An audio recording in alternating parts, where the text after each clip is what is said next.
So next we're going to look at each individual nerve. We'll begin with the subcostal nerve, or T12. The subcostal nerve has a motor and sensory innervation of the subcostal space, which is your intercostal space number 12. It also has a cutaneous branch called the lateral cutaneous branch of subcostal nerve. The lateral cutaneous branch of the subcostal nerve innervates the area most lateral in this area here. So this would be innervated by the subcostal, and you can also see it from the front. So this here is the posterior view of the leg, and this is the anterior view of the leg. So there is the subcostal nerve, the lateral cutaneous branch of subcostal nerve. Next we look at iliohypogastric nerve. The iliohypogastric nerve has a motor and sensory innervation to the muscles, the external oblique, internal oblique, and transversus abdominis. It also has a cutaneous branch called the lateral cutaneous branch of the iliohypogastric nerve.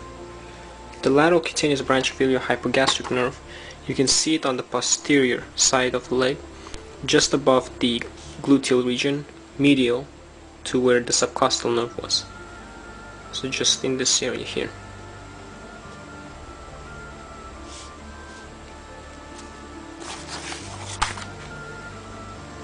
Next we look at the ilioinguinal nerve. The ilioinguinal nerve has a motor and sensory innervation to the external oblique, internal oblique, and transversus abdominis, just like the iliohypogastric. The cutaneous branch of the ilioinguinal nerve is right just medial to the scrotum, so it would be in this area here. Okay, so far we have the cutaneous branches of the subcostal here and here, of the iliohypogastric, and the ilioinguinal. Next we will look at the genitofemoral nerve. The genitofemoral nerve has a motor sensory innervation to the cremaster muscles of the male scrotum. The cremaster muscles, here I'm showing a diagram. So here is your spermatic cord, the testes. This is going to be your superficial inguinal ring, and so the spermatic cord comes out, and just beneath the first layer, when you remove the first layer of this whole structure, you see muscles, and those muscles are the cremaster muscles, and the purpose of them is to contract and pull the testes upwards, such as when there is such as in a cold environment, in order to keep the testes warm. Okay, so that's the role of genitofemoral nerve, motor innervation to the cremaster muscles. In terms of cutaneous, the cutaneous innervation of the genitofemoral nerve is just medial to the ilioinguinal, so it would be about this area here. Okay.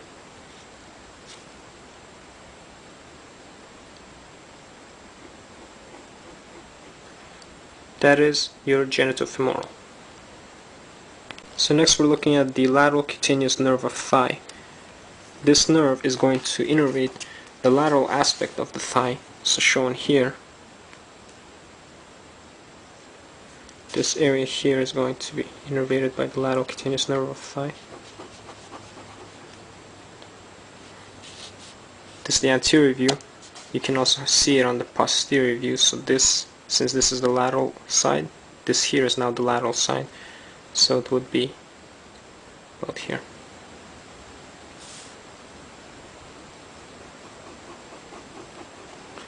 So it's the lateral aspect of the thigh. That is your lateral cutaneous nerve of thigh. Next you have your superior gluteal nerve and inferior gluteal nerves. Now these two nerves do not have a cutaneous innervation.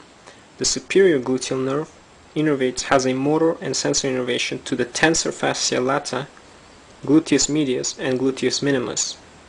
The inferior gluteal nerve innervates the gluteus maximus. Now the superior and inferior gluteal nerves, they tend to emerge in a specific way. So here is the posterior view of the pelvis, here's the femur. There's a muscle here that attaches the pelvis to the femur called the piriformis muscle. The piriformis muscle. Very important muscle because a lot of nerves either emerge above or below this muscle.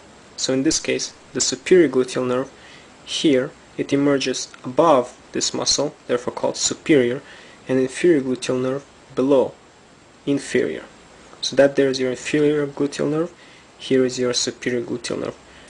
Later we'll talk about the sciatic nerve, and the sciatic nerve also emerges from below the piriformis muscle. The sciatic nerve would emerge from here and travel downwards. So next we're going to look at the nerve to obturator internus, and like its name says, it has a motor and sensory innervation to the obturator internus muscle, no cutaneous.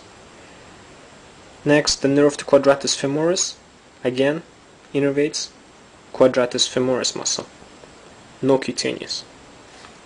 And finally, we have the posterior cutaneous nerve of thigh. The posterior cutaneous nerve of thigh runs along the posterior aspect of the thigh. So we're looking at the posterior leg. So here, it would be in this area here.